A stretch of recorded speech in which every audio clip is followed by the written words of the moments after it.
देश के अंदर जब से ऑनलाइन शॉपिंग को बढ़ावा दिया गया है, वहाँ फुटकर जो व्यापारी है वो दुखी परेशान होने लगा है। अब उसका असर दिखने लगा है। हमारे बीच में सत्येंद्र शर्मा जी हैं, जिन्होंने अभी एक ग्रुप के अंदर, व्हाट्सएप ग्रुप के अंदर एक पोस्ट डाली, जिससे काफ़ी लोगों ने उस पोस्ट को सराहना करी कि ऑनलाइन शॉपिंग का बहिष्कार तो नहीं, लेकिन कम खरीदारी करें और बाज़ारों में आए, ताकि वो जो दुकानदार इंतज़ार करते हैं ग्राहक का, वो आएँ और उनका भी काम चल सके। सत्येंद्र शर्मा जी हमारे बीच में। सत्येंद्र जी, क्या कहना चाहेंगे उस पोस्ट का इतना वायरल होना कि आज लोग सब सराहना कर रहे हैं?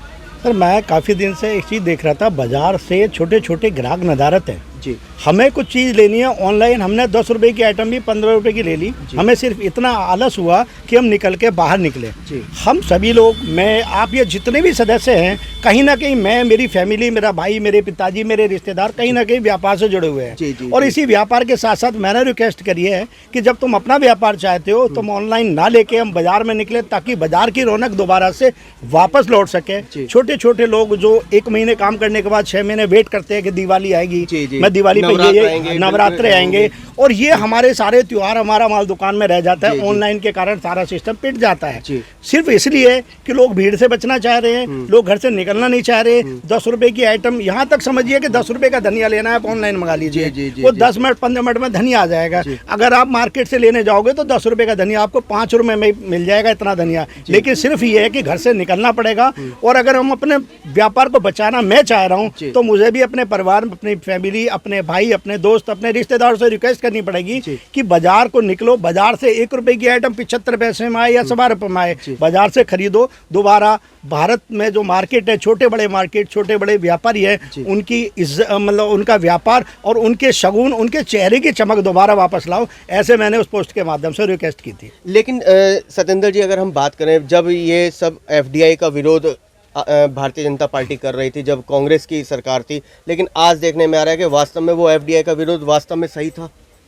नहीं, FDI का विरोध तो इन्होंने क्या किया, जो पहली सरकारें करी गई, इन्होंने अपना, मुझे लग रहा है, कोई भी कानून अपने द्वारा बनाया हुआ ये मैनिपुलेट नहीं किया है। कांग्रेस 30% पे ला रही थी, इन्होंने 100% पे मंजूरी दी। ये 100 क्या हो सकता है, 100 से प्लस चलेगा। इन्हें तो करना क्या है, जब भी थोड़ा सा पैसे की कमी दिखाई देती है, जितने भी हमारे पास निजी संपत्तियां हैं भारत की, भारत सरकार की, भारत की एक एक जनता की, उन्हें लेके इन्होंने तो बेच देना है। आगे आने वाले, मैं समझो कि सपोज करो कि मैं हूँ, मैं आज मुझे गाड़ी लेनी है, मैं अपनी दुकान को बेच के ना 1 करोड़ रुपए की गाड़ी ले लूँ, मेरे आने वाली पीढ़ी उस गाड़ी से क्या करेगी? 1 करोड़ की 50 लाख की रह जाएगी, 10 लाख की आगे वो फेंक दी जाएगी, बिक जाएगी, जीरो हो जाएगी। आगे भविष्य में भी हम अपने आने वाली जनरेशन को क्या दिखाएंगे? इन्होंने छोटे छोटे पॉइंटों पे क्या है कि शहर का, गलियों का, इसका नाम चेंज करना शुरू कर दिया। क्यों ना ये मानसिकता चेंज करे? अगर ये मानसिकता चेंज करेंगे तो ज़्यादा बेटर होगा। मैं छोटी जी कहानी सुनाता हूँ। एक महात्मा जी का सर गंजा था, धूप पड़ी थी, तेल लगा था, उसमें 5-6 छात्र बैठे थे और छात्र बाल लेके ऐसे टोला मार देते थे। और वो जो साधु थे बड़े परेशान हुए, बड़े विचलित हुए, वो कुछ नहीं बोल पाए। कभी इधर से कभी इधर से बच्चे जो ना चमक की वजह से टोला मार देते थे। ऊपर से आकाशवाणी हुई, हे साधु संभल, मैं नौका पलट रहा हूँ। वो साधु ने वही हाथ जोड़ा, प्रभु इतना बड़ा काम ना करें, इन बच्चों की बुद्धि को सुधार दें, इन बच्चों की बुद्धि को चेंज कर दें, नौका पलटने की जरूरत नहीं है। तो इस समय ने करना क्या है, मैं भगवान से फिर कहता हूँ कि इन सरकारों को सद्बुद्धि दे, ये सही रास्ते पर चलें, चीटिंग के रास्ते छोड़ दें, छोटे छोटे व्यापारियों को ज़मीन से जोड़ें, और जो भ्रमित कार्य ये लोग कर रहे हैं ना, उनके परिणाम भी बताएं। ऐसा नहीं है कि जो ये कर रहे हैं, जो पर्दे के सामने हो रहा है, वो तो ये मैनिपुलेट आके कर रहे हैं। जो पर्दे के पीछे हो रहा है उसे भी पूरी तरह से खुल के बताएं। आज FDI 100% है। धीरे धीरे मुझे लग रहा है कि जो इनकी मानसिकता है कि धीरे धीरे छोटे बाजार गलियों के छोटे छोटे दुकानदार जो 1-1 हज़ार रुपये की सेल करके अपने परिवारों को पालते हैं, छोटे छोटे व्यापारी, छोटे छोटे, मैं कह रहा हूँ कि बुनकर जो सिलाई करते हैं, ये सब धीरे धीरे बर्बाद की ओर ये ले जा रहे हैं। फिर होगा क्या? ये बेरोजगारी फैलेगी, फिर लोग वही क्राइम बढ़ेगा, लोग जेब काटेंगे, लोग क्राइम करेंगे, लोग चोरियां करेंगे, लोग डकैतियां करेंगे।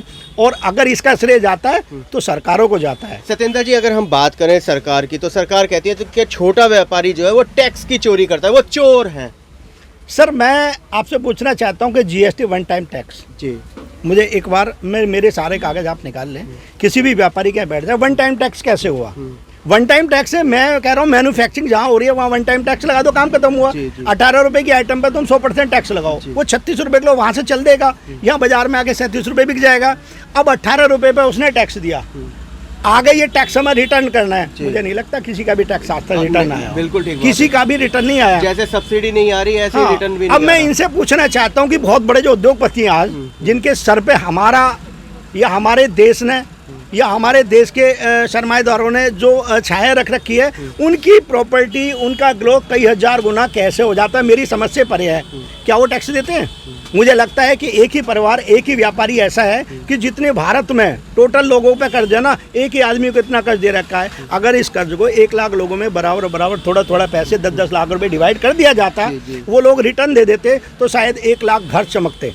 सत्येंद्र जी, फिर ऐसे में अब तो वही बात आ गई कि व्यापारी भी दो तरीके का, एक ऑनलाइन व्यापारी हो गया और एक छोटा व्यापारी हो गया, बचेगा। ऑनलाइन व्यापारी कोई नहीं है सर, ऑनलाइन व्यापारी नहीं है कोई। ये ऑनलाइन जो है ना, ऊपर से मैं कह रहा हूँ बहुत बड़ा एक षड्यंत्र है जो प्रोपेगेंडा के तहत बनाया जा रहा है। और आगे अगर ये पूरी तरह पांव पसार गया तो मैं कह रहा हूँ कि जितने भी व्यापारी हैं, जितने भी छोटे छोटे उद्योगपति हैं, जो 2-2 लेडीज घर में सिलाई बुनाई का काम करती है, ये सब चौपट हो जाएंगे। ये चमक के सिस्टम से चौपट हो जाएंगे।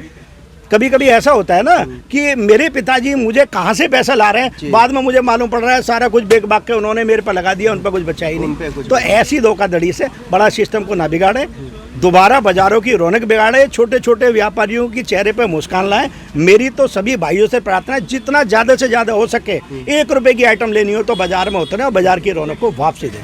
तो ये थे एक व्यापारी जो कि एक निवेदन कर रहे हैं कि ऑनलाइन पर कम फोकस करके छोटे छोटे बाज़ारों के अंदर आए और वहाँ से परचेजिंग करें। युद्ध तो छिड़ चुका है, ऑनलाइन का भी और लोकल बाज़ार का भी।